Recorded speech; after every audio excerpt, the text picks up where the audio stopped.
तो नमस्कार दोस्तों, पेटीएम आपको मालूम होगा हर रोज़ 20% गिर रहा है।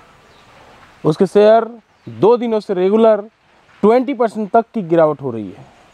सर्किट लग रहा है, लोअर सर्किट पे लोअर सर्किट। क्या है मामला, क्यों पेटीएम गिर रहा है और पेटीएम का बंद हो जाने से आपके जीवन पे क्या इम्पेक्ट आएगा। आप टीवी पे उसका एड्स तो ज़रूर सुने होंगे, पेटीएम करो, लेकिन अब आरबीआई सरकार बोल रही है कि पेटीएम ना करो, पेटीएम मत करो। क्यों, क्या है मामला? तो मामले की शुरुआत होती है शेड्यूल बैंक से और नॉन शेड्यूल बैंक से। एक होता है शेड्यूल बैंक जैसे SBI, Canara bank, PNB, ICICI, ये सारे बैंक शेड्यूल बैंक होते हैं। एक होते हैं नॉन शेड्यूल बैंक और वो होते हैं नॉन पेमेंट बैंक, जैसे कि पेटीएम हुआ, आप भारत पे यूज़ करते होंगे, गूगल पे यूज़ करते होंगे। तो इनका मकसद होता है पेमेंट बैंक, यानी पेमेंट करवाना। लेकिन पेटीएम ने इससे बढ़कर काम करने लगा। वो अपने आप को एक बैंक ही समझने लगा। क्या बैंक समझने लगा?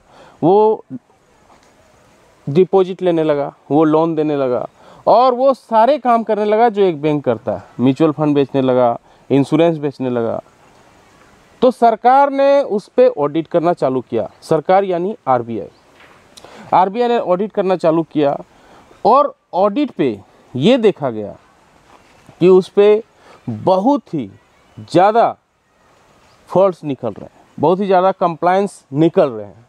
और कंप्लायंस को पूरा नहीं करने पे उनको बार बार नोटिस दिया गया। ऐसा नहीं कि रातों रात पेटीएम को बंद कर दिया गया, रातों रात नोटिस भेज दिया आरबीआई ने कि आप बंद करो, ऐसा नहीं है।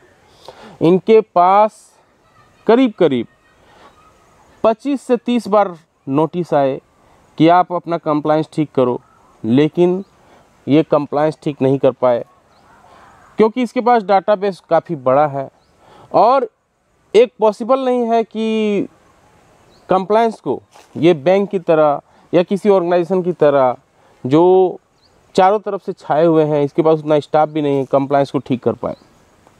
और यही हुआ, बार बार नोटिस देने का बाद जब उस पर कोई भी सुनवाई नहीं किया, पेटीएम ने कुछ भी उस पर एक्शन नहीं लिया, तब आरबीआई को सख्त कदम उठाना पड़ा और पेटीएम को लास्ट में बोलना पड़ा कि भाई अब बस हुआ, 29 फरवरी के बाद आप अपना कारोबार नहीं कर पाएंगे, नया कस्टमर बेस नहीं बना पाएंगे, नए आपके ट्रांजैक्शन नहीं होंगे। ये सारे रोक उन पे लगा दिया गया।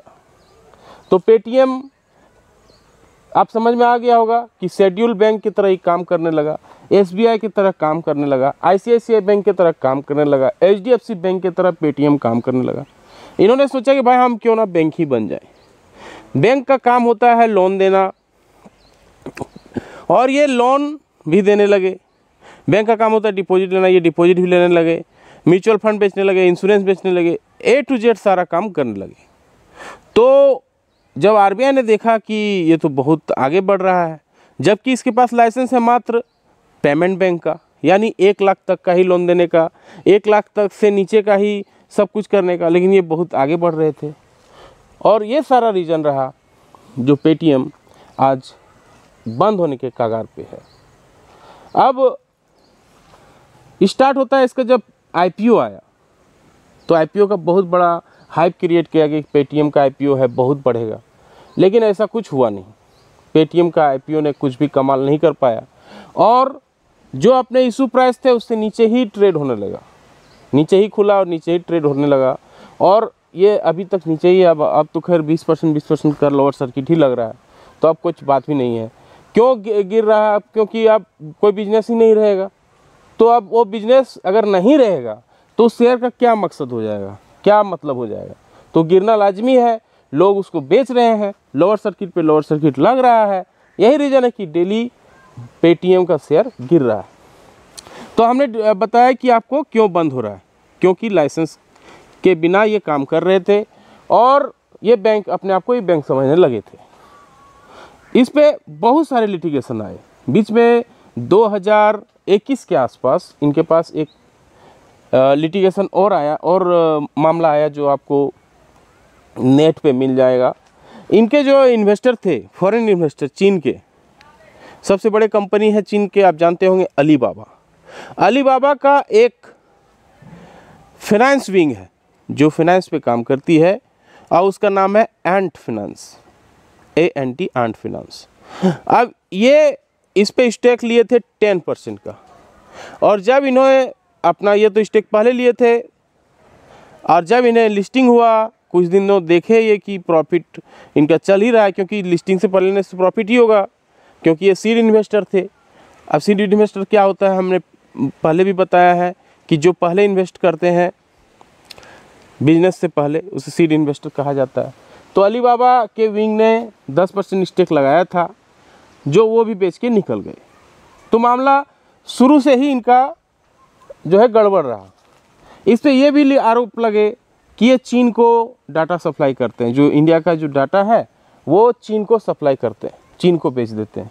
तो इस पे भी RBI ने इसे सवाल मांगा और उसका भी जवाब पेटीएम ने नहीं दे पाया। अब मामला ये हो गया है कि 29 फरवरी इनका लास्ट डेट है। ये पेटीएम आपका काम करना बंद हो जाएगा, नए कस्टमर जोड़ पाना बंद हो जाएगा, और आपका जो पैसा पेटीएम पे है, मान लीजिए वॉलेट पे है, फास्टैग पे है, वो पैसा तब तक चलता रहेगा जब तक ख़त्म ना हो जाए। जैसे ही ख़त्म होगा आप नया कुछ इस पर नहीं कर पाएंगे। तो ये पेटीएम का पूरा मामला आपको हमने संक्षिप्त में समझा दिया। 29 फरवरी इसका लास्ट डेट है और 29 फरवरी के बाद इस पे काम होना बंद हो जाएगा। क्यों बंद हुआ ये भी बताया हमने, और इसके शेयर पे क्या इम्पैक्ट होगा, ये जाहिर सी बात है। बिजनेस ही नहीं टिकेगा तो शेयर का प्राइस भी नीचे फॉल होना लाजमी है।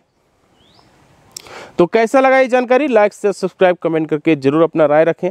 मिलते हैं फिर किसी अगले वीडियो पे, तब तक के लिए जय हिंद, वंदे मातरम।